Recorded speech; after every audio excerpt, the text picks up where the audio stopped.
suis le dernier raptor, le dernier dinosaure. Ils sont tous partis, ne me reste que des amis fossiles. Le dernier raptor, je n'ai pas eu le temps de mordre. Leur peau était trop tendre. Bonsoir à tous.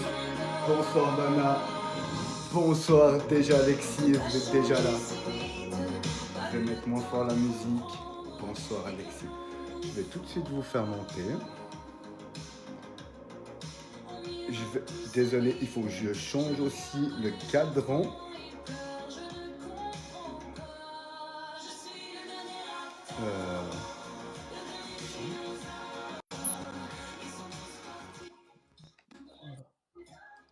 Mais bonsoir. Bonsoir. Est-ce que vous m'entendez? Mais très très bien. Bon, tant mieux. Parfait. Je vais profiter que j'ai votre voix. Vous, plutôt qu'au chat, est-ce que la musique, ça va?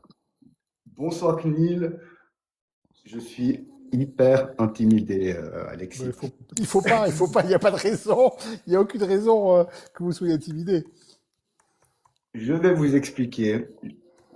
En gros, je vais me présenter, je vais vous laisser vous présenter. Je vais vous poser des questions parce que sur toutes les émissions que j'ai vues sur YouTube, les débunkages et tout, vous partagez beaucoup vos connaissances, mais je trouve qu'on ne vous demande pas assez votre opinion. Et je voulais poser des questions un peu plus personnelles de ce que vous pensez des choses, parce que je ne vais pas vous mentir. On va commencer live et je vais me présenter, vous allez comprendre. D'accord. Je m'appelle Rod Michael, je suis fils d'agriculteur, toujours travaillé sur les chantiers et toujours adoré l'histoire. De toutes ses formes, que ce soit la paléontologie, les constructions d'époque, tout ça, toujours été passionné là-dessus. Très peu d'études, mais un manuel. Je suis sur le terrain. Et avec le temps sur les chantiers, j'ai remarqué une sorte de don. J'arrive à voir les conditions de vie en regardant le résultat du travail. Il n'y a pas qu'une question de conditions de vie, il y a des conditions des outils, mais c'est un tout. Et quand je vois le résultat fini, j'arrive encore à imaginer les conditions et je trouve l'Égypte un empire tellement beau pour ça. Je pense que vraiment, je pense que les empereurs égyptiens feraient des conditions magnifiques à leurs ouvriers. Parce qu'on ne peut pas faire un résultat comme il reste encore aujourd'hui pour avoir des mauvaises conditions. Voilà pourquoi je m'intéresse un peu à l'archéologie, très peu aux mythologies, beaucoup aux constructions. Vous avez une publicité, monsieur Seydou. Pardon, excusez-moi, il y a un truc qui a coupé chez moi. Je suis désolé. Chez vous, hein. Vous êtes ici, chez vous. C'est gentil. Alors voilà, et depuis une année, j'ai décidé d'être créateur de contenu. Alors je fais beaucoup de live, j'aimerais faire des découvertes en paléontologie, des recherches de fossiles, tout ça.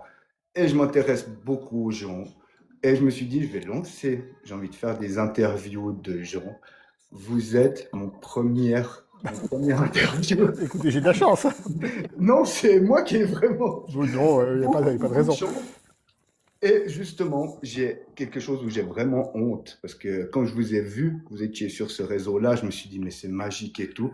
Je n'ai pas lu vos livres et je n'ai pas recherché sur Wikipédia votre passé. Alors maintenant, je vais me taire et je vais vite fait vous présenter en 2 mots au chat. Et après, je démarre les questions, si vous êtes d'accord. Parfait. Alors, mes livres, d'abord, ils sont un peu anciens parce que j'ai eu 2 carrières. J'ai une carrière avant d'être historien. Donc, moi, aujourd'hui, je suis historien et archéologue. En fait, j'ai repris mes études il y a 17 ans, 18 maintenant, ouais, 17 ans, à zéro, parce que c'est ma passion, c'est l'histoire et l'archéo. Et donc, j'ai fait un parcours universitaire en histoire et en archéologie, parcours que je continue puisque aujourd'hui je suis en thèse, donc je prépare une thèse sur un sujet assez précis, assez serré, qui concerne l'époque dite du Haut Moyen-Âge, c'est-à-dire le Moyen-Âge entre 500 et 1000. Beaucoup de fans de Moyen-Âge dans moi qui viennent sur mon chat. Voilà, le haut. Alors moi, je m'occupe du début du Moyen-Âge. Ma spécialité, c'est vraiment le début du Moyen-Âge, plutôt que la guerre de 100 ans, par exemple, ou la période de Louis XI. Mhm. Et voilà. Et puis depuis maintenant, on va dire 5 ans, je crois que c'est à peu près 5 6 ans, j'ai commencé aussi sur les réseaux sociaux à débunker, parce qu'il m'a semblé qu'il y avait myriade de fausses informations en histoire en archéologie. Euh, et que, alors, qu'il y ait des choses inexactes, ça arrive. Là, ce que je perçois, ce sont vraiment des fausses informations, des choses qui sont trompeuses et qui ont parfois des contenus qui peuvent poser problème parce qu'elles sous-tendent des idéologies, des idées qui me semblent pas très positives. Voilà, on va le dire comme ça, voilà, pour rester très neutre. Justement, mon interview, je suis pas, comme je dis, un spécialiste en histoire et en archéologie.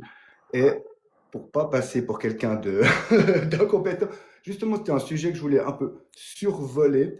Mais avant de commencer, est-ce qu'il y a un film ou un nom qu'on ne doit pas citer? Non, pas spécialement. D'accord, Non, non, pas spécialement. Il y a pas de souci.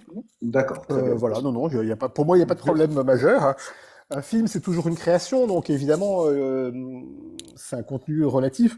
Quand on travaille en histoire, en archéologie, on s'appuie plutôt sur l'écrit, sur les articles, sur les livres sortis, plutôt que sur des films qui sont des. Alors, les fictions, c'est des fictions, et puis les documentaires, ça n'apporte jamais autant de connaissances qu'un ouvrage en termes de connaissances scientifiques. Après, ça a plein d'autres avantages.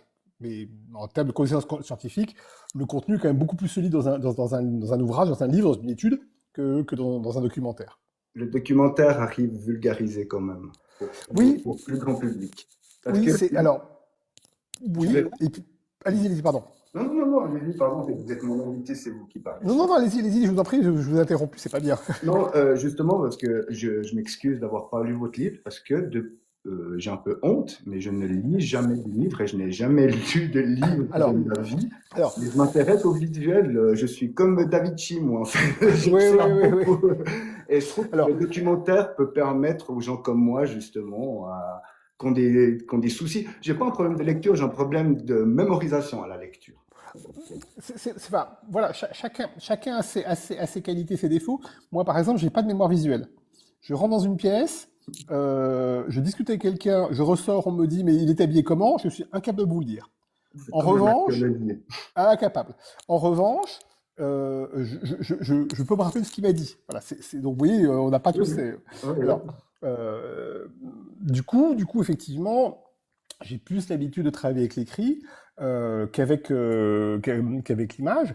Mais l'avantage du documentaire, c'est qu'évidemment, il permet de plus humaniser ou de plus rendre concret des images du passé. Entre une charte médiévale écrite en latin, sauf si on est médiéviste et qu'on a quand on a lu plein, on arrive à identifier. Sinon, si vous mettez une charte de médiéviste devant quelqu'un, il va vous dire bah c'est pas très intéressant quoi, et il n'aura pas tort en soi.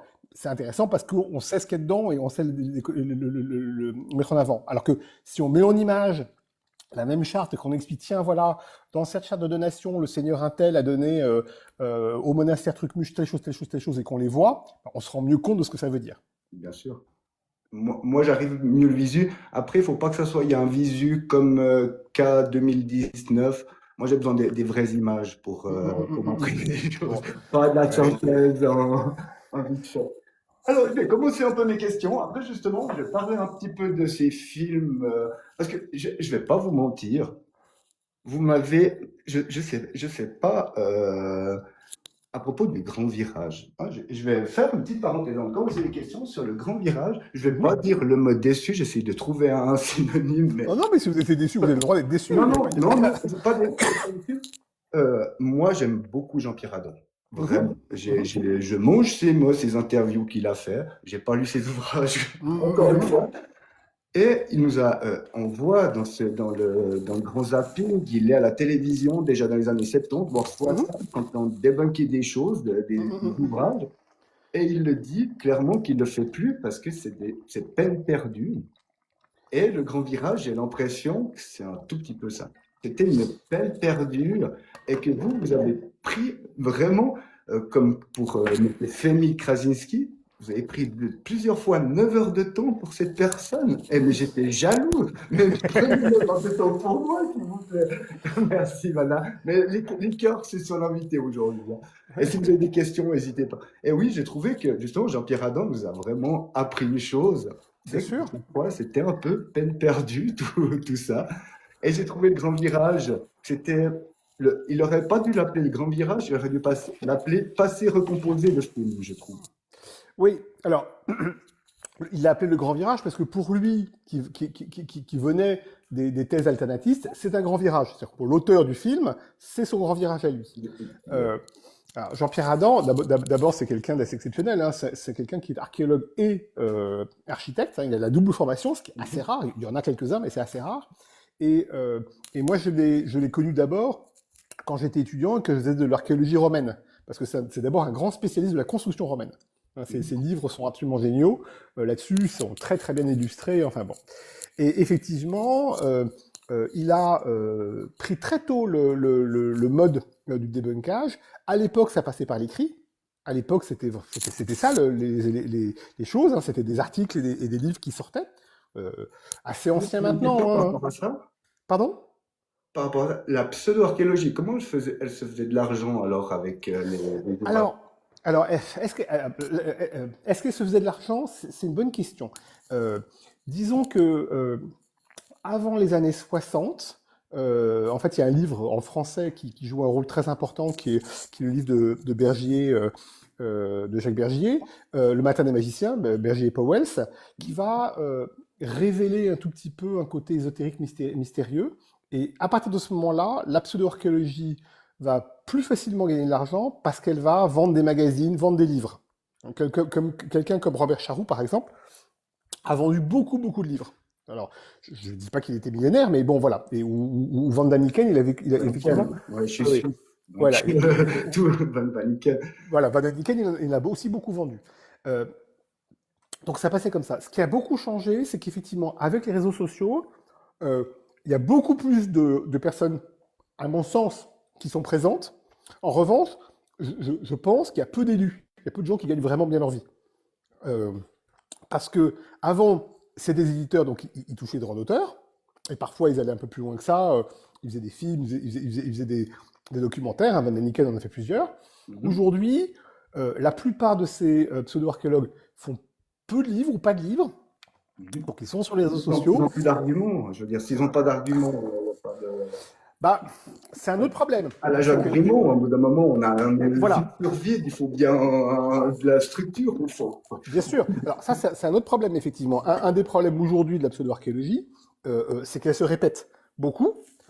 Elle reprend peu ou prou les arguments qu'il y avait déjà dans C'est ma question. Est-ce voilà. que la pseudo-archéologie reprenait en vidéo les théories de livres d'époque? Absolument. Complètement. Complètement. C'est d'ailleurs un des écarts les plus importants entre l'archéologie et la pseudo-archéologie, c'est que la pseudo-archéologie reste en fait dans des préceptes et des concepts qui, pour une grande partie, datent du 19e siècle. Voilà, il y a eu quelques objets en plus, mais les idées sont à peu près toujours les mêmes. Une société ancienne, avancée, technologiquement et spirituellement, ça existe déjà ça chez Ignatius Donnelly, qui publie en 1881, ou chez Yelena Blavatsky. Donc vous voyez, c'est pas tout neuf, hein, bon. Et ça n'a pas beaucoup bougé. Alors, ce qui a changé, c'est que à l'avancée technologique, on y rajoute des choses comme l'énergie libre, un monde spirituel très avancé, des capacités technologiques extraordinaires, ce qu'il y avait un peu moins au 19e siècle. Mais peu ou prou, c'est la même chose. On s'adaptait comme les secoupes, quoi. On les adaptait à notre époque, quoi. Absolument, on s'adapte. Il y a un terme en sciences humaines là-dessus qui est un terme allemand, qui est Zeitgeist, bon, mon allemand est un peu rouillé, qui veut dire l'esprit du temps. En fait, les gens sont dans l'esprit du temps. Par exemple, quand Chris Dunn, dans les années 80-90, développe l'idée que les pyramides sont des centrales énergétiques, il le développe à un moment où il y a des crises énergétiques partout dans le monde. Le pétrole est cher, on se demande comment on va être alimenté. Voilà. Et ça sort là, bizarrement. Quand, dans les années 60, Robert Charroux nous parle d'extraterrestres, on est au moment de la conquête de l'espace. Donc, vous voyez, oui, il y a une concomitance qui est assez remarquable. Et puis, Davidovich, Il y avait un problème dans le bâtiment à cette époque-là? Non, c'est vrai, David, vous avez raison. Très très bonne remarque. Non, il n'y avait pas un problème dans le bâtiment, mais c'est vrai, c'est intéressant. Mais en fait, il est de nouveau sur cette question de l'économie de moyens, de l'économie des systèmes. Il dit, en gros, l'hypothèse de Davidovich, c'est de dire, c'est trop compliqué de tailler des blocs, donc il vaut mieux les mouler. Voilà. Et ils disent, voilà, c'est plus économique. Donc on est dans cette idée générale d'une meilleure productivité. Ouais. Mais bon, ça reste d'éléments de production. Ça, par exemple, la productivité, c'est quelque chose qu'on ne trouve pas dans les premiers pseudo-archéologues du 19e siècle. Ils parlent pas de productivité. Ils parlent plutôt d'esprit, ils parlent plutôt de positionnement par rapport au modernisme. Oui, bien sûr. Mais oui, j'étais totalement. J'allais repartir sur un autre sujet. J'ai Allez-y, pensé, n'hésitez il y a pas. M. Jacques Grimaud, il m'a bloqué parce que je lui ai dit que logiquement, Atlantide, elle devait être sur son équateur penché. Oui. Et il n'a pas vraiment aimé la réflexion et il m'a bloqué. Oui, oui, c'est un peu le problème que l'on a avec certaines personnes, pas toutes, hein, mais certaines personnes, Jacques Grimaud en fait partie, qui sont dans ces positions-là, n'aiment pas qu'on les contredise. Très souvent, alors pour Monsieur Grimaud, il a un parcours qui est assez particulier, parce qu'en fait, il a plagié tous les ouvrages et tous les travaux d'un vieux groupe des années 20, qui s'appelle Atlantis, et en fait, il a tout récupéré. Bon. Et Monsieur Grimaud, quand on vient lui dire, écoutez, ce que vous dites est faux, il vous bloque. Voilà, ça m'est arrivé à moi-même. Alors, il disait un truc en latin. Bon, il se trouve que le latin, moi, c'est la langue de mes sources, qui était une bêtise énorme. Voilà, je crois, je sais plus ce qu'il disait, très, c'est 3 ou un truc comme ça, alors que c'est pas du tout ça en latin. Bon, j'ai été bloqué tout de suite. Bon, en plus, j'avais écrit un article sur lui qui lui avait pas plu. Mais voilà, ça c'est. Voilà. Mais voilà, c'est un peu la tendance. Il y a d'autres auteurs. Je pense à quelqu'un comme Julie Couvreur, par exemple, qui fait beaucoup de vues, qui a une grosse audience. Julie Couvreur, ça fait des années que je suis bloqué. Moi, Ah oui, d'accord. Ah oui, elle bloque. Voilà, ça fait des années que je ne peux poser aucun élément. Donc, je continue à faire mon travail de débunker. Hein.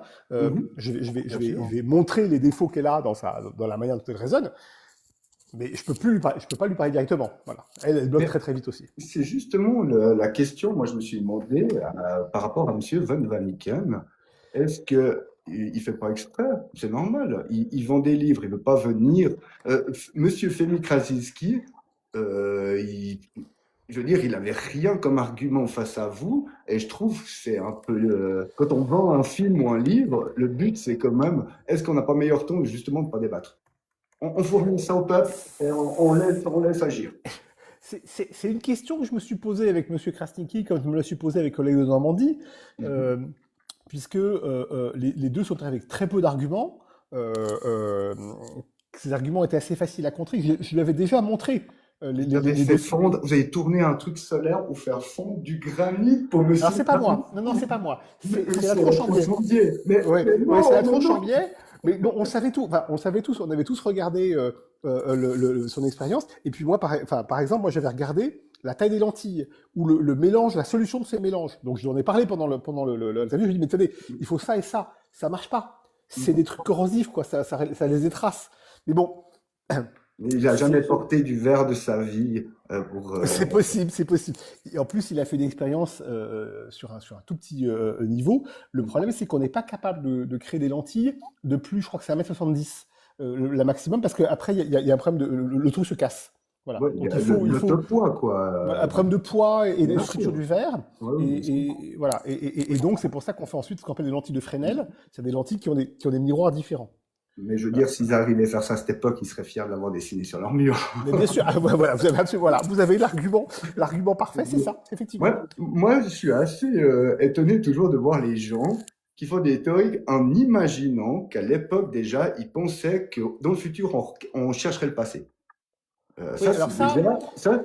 Comme si on ferait des pièges, comme si nous, aujourd'hui, on se dirait, dans 2000 ans, on va faire un piège. Je veux dire, dans le passé, ils faisaient rien pour faire des pièges. Les sarcophages scellés, c'était scellé, mais c'était pas pour faire Pas pour que dans 2000 ans, ils se disent, mais comment ils ont fait? Non, non, mais vous avez absolument raison. C'est une idée totalement saugrenue de penser que le passé prévoit des pièges. Et quand ou que le passé essaie de prédire l'avenir. Enfin, il essaie de prédire l'avenir, mais il laisse pas des messages pour l'avenir. Bah Euh, non, c'est et pas... on a plein d'exemples dans des textes en histoire.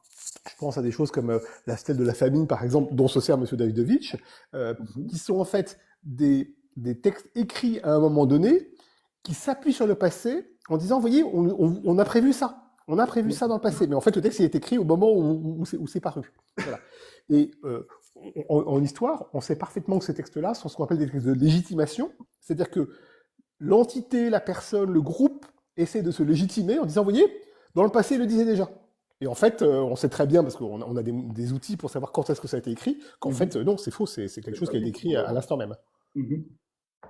Je vais venir à mes questions maintenant, parce que Allez-y, je vous en prie. je vais pas vous mentir. Non, non, mais il n'y a J'ai pas de problème essayé pour de l'instant. travailler les questions professionnelles, je les ai fait déjà pour la semaine passée. La semaine est passée, j'ai retravaillé le truc et je me dis, mais c'est hyper difficile de faire les interviews parce qu'on ne sait pas la réponse, on ne sait pas comment ça va jongler, je ne peux pas poser des questions. Bah, comme j'ai fait avant pour l'équateur penché, donc où je coupe et partir sur autre chose. Très difficile, je tiens à dire à tout le chat, très difficile de préparer des interviews. Si vous faites des interviews, prenez quelqu'un de très respectueux et qui vous fait patience. Et Il d'ailleurs, faut être patient. c'est Ouais. pour ça que je vous remercie vraiment. Le fait d'avoir accepté l'invitation montre votre respect, mais c'est la raison pour laquelle ici, les connaissances, on respecte. Et vraiment, j'ai remarqué tellement de respect dans vos réponses, le temps que vous avez pris, toujours avec des réponses constructives, sans jamais manquer de respect à personne. Et c'est la raison pour laquelle, vraiment, merci d'être... Bon, c'est très gentil de votre part. Mais vous savez, moi, je suis passionné par ce que je fais et j'essaye de respecter, même avec les gens qui ne sont pas d'accord avec moi, ça sert à rien de s'emporter ou d'être insultant. Il vaut mieux, au contraire, respecter et essayer voilà, d'ouvrir le dialogue. Oui, mais des fois, justement, je trouve que c'est de l'énergie. Il y a une expression qui dit on ne fait pas boire un âne qui n'a pas soif. Voilà, vous avez Vraiment, raison, mais bon, des fois, oui. Et j'ai trouvé sur Femi, son film, K 2019, énormément de temps. Et des grandes personnes ont pris du temps pour son film. oui, Parce oui, que oui. je veux pas être malhonnête sur ce qu'il a fait. Il a quand même travaillé. Mais son film est que des reprises. Il a pris un bout de Mysteria. Il a pris un bout des deux personnes qui ont voulu traverser l'Atlantide. Il a pris que des bouts de plusieurs films. Il a fait un petit bout de synthèse au milieu pour la construction. Et c'est tout. Et j'ai trouvé vraiment beaucoup de Ouais, non, gens ont mis du temps à répondre à oui, ces interrogations qui sont pas oui, alors, plus. oui, c'était un film qui était effectivement construit assez bizarrement, mais bon, voilà, son hypothèse, surtout au départ, était pas très solide, quoi. C'était un peu le problème, et que très souvent, c'est là où on reconnaît la pseudo-archéologie, c'est que on cherche pas les sources, et ensuite, une fois qu'on a les sources, poser une hypothèse. On a une hypothèse et on cherche les sources qui vont corroborer cette hypothèse-là. Et c'est pas comme ça qu'on fait en science. Bah En non, science, bah c'est non. l'inverse. Exactement, bah oui. Et puis, on peut partir. Moi, j'arrive à construire aujourd'hui un smartphone avec ce qu'ils ont en Égypte. C'est pas pour autant qu'ils avaient des smartphones à cette époque-là. Je veux dire, Voilà, c'est vous pas avez la même absolument chose. raison. Vous avez absolument Je vais raison. pas Oui, oui. additionner. Non, non, mais il y a ça. J'y arrive à le faire. Alors, ils devraient le faire. C'est pas correct. Absolument. Euh, Quelle période? Parce que, comme je vous ai dit, normalement, l'interview, c'est sur vous, Monsieur Bon, Seydoux. allons-y, Alors, quelle allons-y. période de l'histoire préférez-vous? Alors moi, ma période vraiment préférée, alors ça dépend des endroits, parce qu'il y a des endroits différents, mais ma période préférée, c'est ce qu'on appelle le Haut Moyen Âge, en gros entre 400 et 1000. Voilà. D'accord. Euh, Moi, ce qui m'intéresse en histoire, c'est la transformation des sociétés, comment elles se transforment. Et dans cet intervalle de temps, il y a eu des grosses transformations. Alors, Marc Bloch, qui est un très très grand historien et une personnalité que moi je respecte énormément, disait l'histoire c'est l'étude des changements et des transformations. Et cette période-là spécialement, ben, il y a des grosses transformations. Et ce qui est intéressant, et moi ce qui m'intéresse particulièrement, c'est qu'on les retrouve, notamment pour la partie européenne, à la fois dans le monde latin, dans le monde musulman et dans le monde byzantin. Donc c'est intéressant aussi de suivre les trois éléments. Bien Voilà. sûr. Après, il y a d'autres endroits qui m'intéressent beaucoup, quelles que soient les périodes. Euh, L'Amérique latine, par exemple, pour des raisons familiales, l'Asie du Sud-Est, parce que j'y suis allé plusieurs fois, que ça m'intéresse beaucoup. Voilà. Mais mon cœur, mon cœur de travail, c'est ça. Et parfois, j'étends un petit peu avec l'Antiquité grecque et romaine, parce que ça aussi, ça m'intéresse pas mal. Vous parlez de changement, donc la période de l'industrie actuelle, c'est un énorme changement aussi. Bien sûr, bien sûr, bien sûr. Les Mais alors, transformations, bien sûr, vous avez raison. Euh, donc, qu'est-ce qui vous intéresse dans le Moyen Âge du fait qu'on a déjà énormément décrit? Est-ce qu'il y a un mystère que vous recherchez ou des précisions ou juste la connaissance personnelle? Est-ce qu'il y a un alors, mystère que vous cherchez? la connaissance personnelle, je cherche toujours parce que j'adore savoir et comprendre. Mais ce qui est très intéressant au Moyen Âge, c'est qu'on a des changements sur la longue durée, ce qu'on ne peut pas observer aujourd'hui. On a des changements qui sont à la fois des changements politiques évidemment, mais aussi économiques et sociaux. Par exemple, des transformations dans la manière dont la famille fonctionne. On passe d'une famille, ce qu'on appelle horizontale, en gros, les parents, les oncles, les cousins, à une Mhm. famille verticale, c'est-à-dire les grands-parents, les parents, les enfants. Voilà. Et ce type de transformation, ça a beaucoup plus d'impact qu'un changement politique. Ça marque durablement les sociétés. Par exemple, aujourd'hui, on est toujours sur ces systèmes de famille verticales qui Mhm. aboutissent à des familles qu'on appelle nucléaires, c'est-à-dire le père, la mère, les enfants. Et la famille nucléaire, c'est un type de famille qui, a priori, porte mieux l'individualisme qu'une famille horizontale qui est plutôt des systèmes collectifs. Donc, pouvoir étudier ces changements sur 200, 300, 400 ans, ça Ouais. permet de se dire, tiens, s'il se passe ça demain, est-ce que les changements sont les mêmes et qu'est-ce qu'on peut attendre comme transformation? Ou si une société se transforme, par exemple, les sociétés d'Asie du Sud-Est, j'en parlais tout à l'heure, qui avaient beaucoup de solidarité familiale, donc beaucoup d'horizontalité dans les familles, sont en train de devenir de plus en plus verticales. Et ben, parce qu'on l'a étudié en Europe, on peut prévoir un certain nombre de choses. On peut penser un certain nombre de choses. Voilà, c'est ça qui m'intéresse. Et le Moyen Âge, c'est un espèce de laboratoire de changement sur 500, 1000 ans. Et ça, c'est extraordinaire. Alors vraiment, c'est vrai que c'est une question que je ne me suis jamais posée, mais comment vous procédez? Parce que c'est des choses qu'ils étudiaient en tout cas pas à l'époque, et puis ils se disaient pas, ils écrivaient pas ça à l'époque. Comment vous jugez les familles d'époque? Je crois que vous prenez il y a la médecine, comment Non, non, non, non. des mé- On se sert des documents d'époque, ce qu'on appelle les sources hein, de manière générale. Hein. Mhm, oui, oui. Euh, et par exemple, on va se servir des contrats de mariage ou des chartes de nation. Alors, le contrat de mariage, c'est un très très bon exemple, parce qu'on en a Mhm, plein à l'époque, parce que le mariage au Moyen Âge, c'est un contrat, c'est pas un mhm. acte religieux, c'est un contrat entre familles, et très souvent, on voit qui est nommé. Voilà, et souvent, c'est les oncles, c'est les choses c'est les cousins, c'est pas les grands-parents. Euh, et on sait également par la loi, parce que l'autre chose qu'on va observer, c'est la loi, que par exemple, euh, à l'époque de, du Haut Moyen Âge, dans le droit romain et germanique, on peut épouser des gens qui sont cousins issus du germain, c'est-à-dire à deux grands près. Ouais. Voilà. Euh, et puis ça a changé. Bah oui, Et ce ouais. changement fait que on doit chercher plus loin. Donc on fait ce qu'on appelle de l'exogamie, on va chercher des gens qui sont d'une autre famille, région rarement, mais d'une autre famille, et ça va donc créer des liens plus verticaux. Voilà. Et c'est grâce à ça qu'on arrive à avoir ça. Donc, on prend plein de contrats de mariage, on prend la loi, on prend les donations, les testaments. À qui je donne? Est-ce que je Mhm. donne que à mes enfants? Ou est-ce que je donne à mes cousins? Ou est-ce que je laisse à mon épouse pour qu'elle garde ma mémoire? Voilà. Les donations monastères, pour qui compris? Voilà. Et tous ces éléments-là, on les étudie et on regarde ce que ça donne comme schéma familial. Et puis vous dites que les lois après se changent par rapport à ces changements-là automatiquement? Alors, c'est jamais automatique. Et puis, le problème de la loi, c'est qu'il y a la loi et son application. Euh, Il y a des lois qui existent, mais on sait qu'elles ne sont pas appliquées forcément comme elles sont écrites. Parce que c'est des lois qui sont particulières. Puis il y a d'autres choses qui ne sont pas des lois, qui sont des coutumes. Et ces coutumes, on va les mettre par écrit. Alors, premier exemple, euh, le droit judiciaire germanique, c'est un droit qui est un droit de ce qu'on appelle de compensation.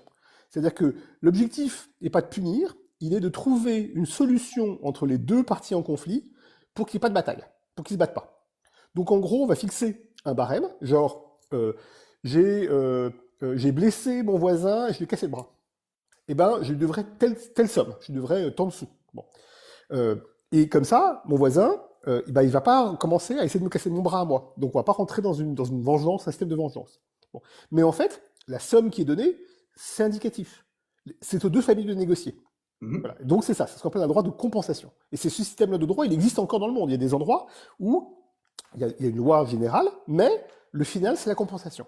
Hein, on trouve ça notamment dans des lois tribales, dans certains endroits, ou dans des habitudes que l'on a à d'autres endroits. Et ce qui a changé dans la loi, alors ça a fonctionné très longtemps. Puis on s'est rendu compte à un moment que le problème, alors on s'est rendu compte, c'est pas tout d'un coup que quelqu'un a dit j'ai une idée géniale, c'est que l'application de la loi a fait qu'il y avait deux problèmes. Le problème, c'est que avec ce système-là, tout le monde faisait la loi, tout le monde pouvait négocier avec le voisin, donc du coup, il pouvait y avoir des débordements. En gros, les plus forts pouvaient imposer aux plus faibles en disant Exactement, ouais, ouais. écoute, je t'ai cassé le bras, mais écoute, si t'es pas content, je te brûle ta ferme. Voilà. Donc, voilà. Bon. Donc, ce qui fait que pour la paix, parce que l'objectif de la loi, c'est de conserver la paix Mhm. dans la région, eh bien, c'est les souverains qui ont commencé à dire c'est moi qui applique la loi, et surtout la haute loi. Les lois les plus importantes, notamment celles qui peuvent entraîner la peine de mort, hein, ce qu'on appelle la haute justice, eh bien, c'est que le souverain qui peut le faire. La basse justice, les petits larcins, les choses comme ça, on peut laisser ça au Seigneur. Mais la haute justice et l'appel, c'est le souverain. Donc ça, c'est une première transformation. Puis deuxième transformation, c'est que le droit est devenu plus écrit, et on a appliqué ce droit écrit. On a dit, voilà, c'est marqué dans la loi, c'est comme ça qu'il faut faire. Et aujourd'hui, en Europe de l'Ouest, surtout dans le Sud, on est dans du droit écrit, ce qu'on appelle le droit romain. Dans le Nord, le droit est écrit aussi, mais il y a plus de jurisprudence. Il y a Vanna qui écrit tout, vous m'avez vous le dit tout de suite. Hein. Voilà. J'ai une question qui m'est venue. Il n'y a pas de pseudo-archéologie sur le Moyen-Âge. Si, il y en a plein. Oh là là. Oh là là. Une théorie la plus farfelue de pseudo-archéologie. Et une autre Ah bah, question. vous avez toutes les théories autour des Templiers. Les Templiers qui auraient trouvé l'Arche d'Alliance, voilà. Sur les Cathares également, vous en avez plein. Vous avez évidemment plein de choses qui se servent du Moyen-Âge en pseudo-archéologie. Rennes-le-Château. Rennes-le-Château, clairement. Justement, c'était la question avec l'abbé Saunière. Très intéressante histoire, je trouve. Quoi. Oui. Et autre question par rapport à ça, avec votre connaissance, vous avez jamais arrivé de vouloir faire une théorie sur l'abbé Saunière? Non, sur la pseudo-archéologie, pour vendre un livre un peu fictif, très fictif. Non. Non. Non. En fait, je trouve les réalités plus belles que la fiction. Donc, je préfère en fait travailler sur des sujets concrets. Enfin, moi, ça m'intéresse plus de comparer. Vous voyez, je parlais de droit tout à l'heure du Moyen Âge, mais par exemple de comparer le droit germanique médiéval avec le droit khmer, qui est aussi un droit très intéressant, dans lequel il y a tout un système d'application verticale. Voilà. Ça m'amuse beaucoup plus de savoir comment ça s'est passé, avec des choses concrètes, hein, évidemment, hein, que d'inventer une théorie. Voilà. D'accord.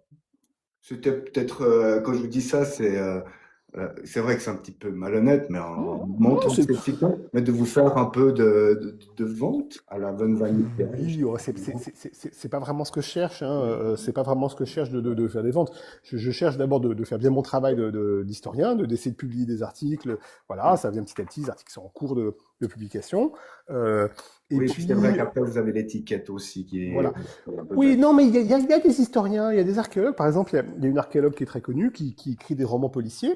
Et elle se sert de son métier d'archéologue pour le faire. Parce que voilà, bon, il y a des historiens qui ont aussi écrit des fictions. Moi, ça me pose aucun problème de passer de l'un à l'autre. C'est pas un problème. Juste, c'est pas mon goût à moi. Mais ça me dérange pas que quelqu'un le fasse. Je veux dire, qu'un historien écrive en disant, voilà, moi je suis spécialiste des cathares, prenons cet exemple-là, et ben je vais faire une aventure cathare. Bah, très bien, pourquoi pas? Pourquoi pas? Moi, je vois pas le problème. Donc, ça vous intéresse pas de faire ça? Pour l'instant, non.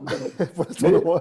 Je suis un peu comme vous, hein, moi qui aime beaucoup, encore une fois, moi je suis un peu comme Jean-Pierre Adon, j'aime l'architecture, vraiment le travail, et moi, comment dire ça, la mythologie ou les choses comme ça. Et je trouve que la réalité est beaucoup plus magique que cette pseudo-archéologie, je trouve, quoi. Oui, moi aussi. Intéressante à à étudier que des théories qui ont pas de fondement et puis que finalement on creuse pour rien, je trouve. Et c'est magique. Justement, il y a deux ou trois objets, mais ça sera pour tout à la fin. Euh, j'ai trois objets que j'aimerais que vous me disiez ce que vous en pensiez. Il y a une chose, moi, dans l'égyptologie, que je ne... Vous savez quoi, je vais le faire maintenant. J'aimerais que vous me disiez un objectif ou en deux mots les films suivants. Et après, je vous dis les objets. K 2019. Un Ah, objectif. euh, J'avoue qu'à 2019, c'est quand même une théorie qui est quand même très très très très très faible, hein, il faut bien le dire. Hein, c'est vraiment voilà. Je pense qu'en tout cas à l'époque, quand j'ai discuté avec lui, Monsieur Krasniqi pensait qu'il avait raison, qu'il était honnête. Je pense qu'il a un petit peu dérivé derrière, mais on voit que pour moi la présentation a à primer sur la recherche elle-même. Ça part dans tous les sens, c'est pas très construit. Voilà, c'est ça le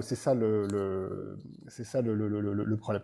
Voilà, quand je l'ai vu, j'avais des moments où je me disais, oulala, mais vraiment il va loin et c'est pas solidaire.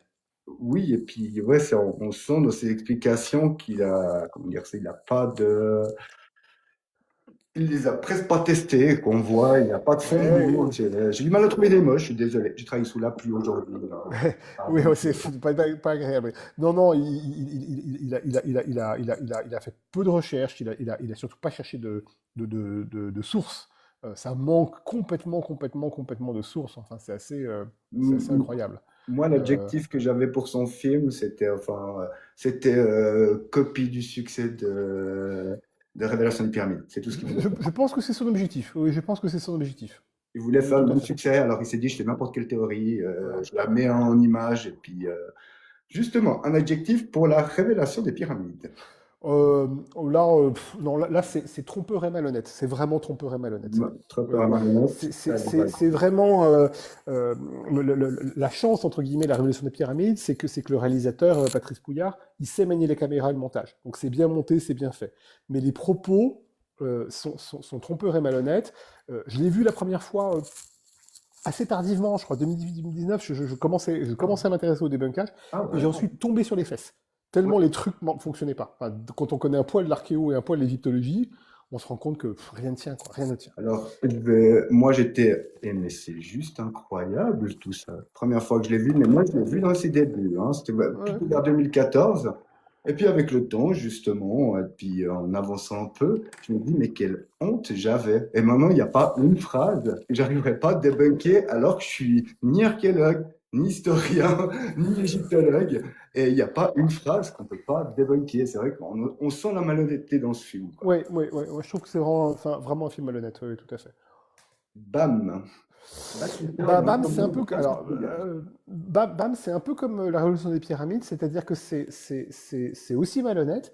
La grosse différence, c'est que Monsieur Pouillard manque de contenu. On sent que Monsieur Grimaud, il maîtrisait plus ou moins, il avait, je sais d'où viennent ses connaissances, hein, c'est encore une fois, il a pris chez Atlantis, mais il avait plus ou moins des choses cohérentes.